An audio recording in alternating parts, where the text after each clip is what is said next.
আমার মেয়ে একটা একটা করে পেরে পেরে ফেলে দিচ্ছে। ও খেতে পারে না কিন্তু ছিঁড়তে পারে। কি ছিঁড়? চেরি ছিঁড়?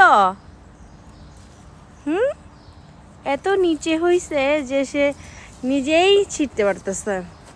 আল্লাহ পাখিতে খেয়ে ফেলতেছে। কি যে সুন্দর ধরছে, মাশাল্লাহ। আর চেরিগুলো অনেক মিষ্টি, এবারও মিষ্টি হয়েছে, গতবারও মিষ্টি হয়েছিল। গতবার আরো বেশি হয়েছে, এবার তাও একটু কমই হয়েছে দেখতেছি। আসো আসো।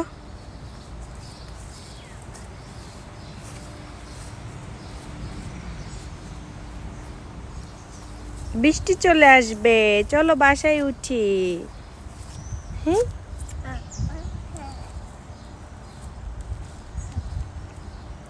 মামা ছিঁড়ে ফেলে দেয় না, প্লিজ নষ্ট করে না।